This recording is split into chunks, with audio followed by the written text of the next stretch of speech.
پاکستان کے، اور بظاہر ہے بڑی سٹرگل ہے پاکستانیوں کی جمہوریت کے واسطے، لیکن سر یہ جو لاسٹ الیکشن ہوا ابھی تک اس پہ بات ہو رہی ہے. عمران خان صاحب ابھی 35 پنکچروں والی بات آپ نے سنی ہوگی. اس میں کوئی جان ہے جو نجم صاحب پہ بھی الزام لگا دیا؟ دیکھیں اس میں آسمان ایک میں مثال لیتا ہوں. ایک چاوت کے دانے سے دیگ کا پتہ لگتا ہے. NA 139 قصور چودھری منظور کی جو حلقہ ہے اس کے بیگز الیکشن کمیشن کے حکم کے تحت کھولے گئے.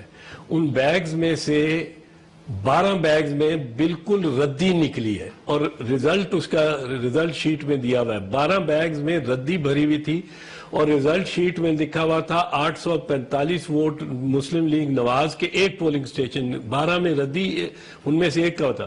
845 نواز لیگ، 123 PTI اور 17 پیپلز پارٹی. فرضی 177 پولنگ سٹیشنز کے بیگز میں سے وہ جو رزلٹ ٹیبولیٹ کرتا ہے، مرتب کرتا ہے پریزائڈنگ افسر اور بھیجتا ہے ریٹرننگ افسر کو، وہ رزلٹ ہی نہیں نکلا. تو آپ بھی متفق ہے کہ دھاندلی پنجاب کے اندر ایسے ہوئی ہے اور PTI کا مینڈیٹ چرایا گیا ہے یا پیپلز پارٹی کا؟ بہت نکلے گی.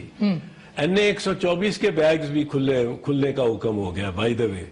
اور آپ دیکھیں گے سنسنی خیز انکشافات ہوں گے.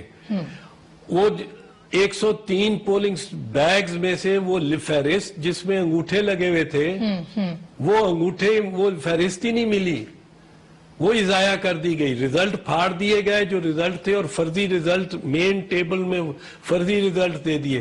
12 پولنگ بیگز میں سے ردی نکلی، ان کے بھی جس میں نہ ووٹ نکلا، نہ کاؤنٹر فائل نکلا، نہ لسٹ فہرست نکلی، اس کے بھی فرضی ریزلٹس ریٹرننگ افسر نے دے دیے. آصف زرداری صاحب نے کہا تھا یہ الیکشن ریٹرننگ افسرز کا تھا. اس کا مطلب ہے کہ آپ اس کو ڈائریکٹلی دیکھ رہے تھے خود جسٹس چودھری، تو آپ یہ بھی کہیں گے کہ وہ بھی اس پہ انوالو ہو سکتے ہیں؟ کون انوالو تھا؟ میں اس پہ میں شک کا فائدہ دینے والا آدمی ہوں.